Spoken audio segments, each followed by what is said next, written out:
Bem, pessoal, múltiplos tumores e a importância da gente diagnosticar algumas síndromes, né? O que é que acontece? Vira e mexe aparece aqui no meu consultório um paciente com que tem um meningioma, que tem um neurinoma e que tem outros tumores associados. Às vezes tumores cerebrais e às vezes tumores de outro órgão, né?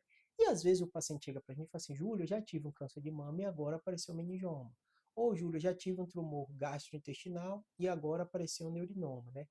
É comum, eu posso ter alguma síndrome genética que justifica isso ou não, são tumores esporádicos, eu sou alguém que deu azar, né? E eu vou explicar para você essa diferença. O que que acontece? Quando um paciente tem um tumor, é porque a célula dele tem uma capacidade deficitária ou aconteceu algum problema que ele não conseguiu identificar uma célula que se duplicou de forma errada.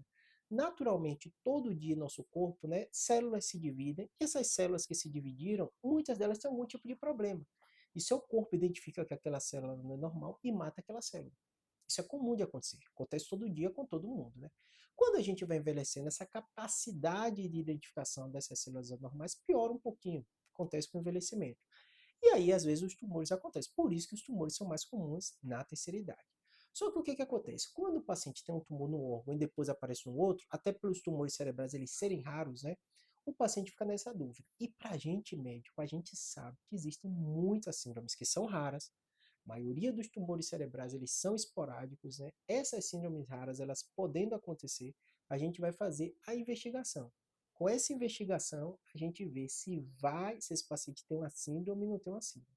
Júlio, muda o tratamento, saber? Sim. Por que muda? Porque às vezes esse paciente teve um tumor em outro órgão, teve um tumor no cérebro, ele tem a síndrome.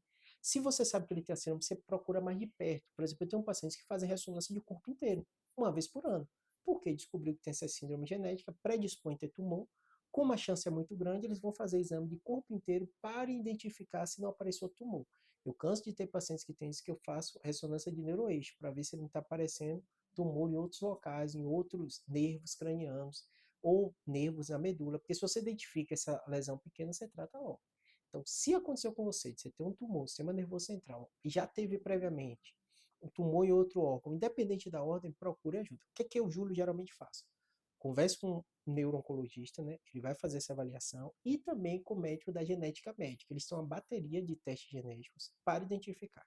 Júlio, por que isso é importante? Duas coisas. Para o paciente, para essa parte de triagem, e também para a família. Porque vira e mexe, paciente meu que acontece essas síndromes, vai fazer o estudo genético dos filhos também. E aí esses filhos vão ter um acompanhamento especial, não pequeno, geralmente ele maior. Tem alguns que sim, acontecem mais jovens, como neurofibromatose e outros, mas a grande maioria maior. Ele vai começar a fazer testes seriados para, caso apareça um tumor, identificado, ser tratado antes, bem cedinho, tá bom?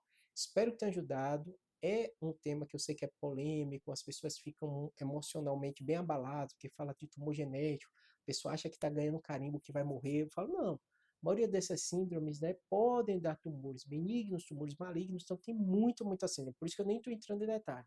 É melhor você saber que, caso isso aconteça, procurar ajuda, o médico fazer e saber qual síndrome você tem para ver tumor benigno, é maligno e como vai ser esse follow-up. É como se, caso você tenha essa mutação, a investigação, o seu check-up vai ser diferente de todo mundo. Vai ter uma investigação bem próxima para ver se não tem um risco maior de ter algum tipo de tumor. Espero ter ajudado. Abraço.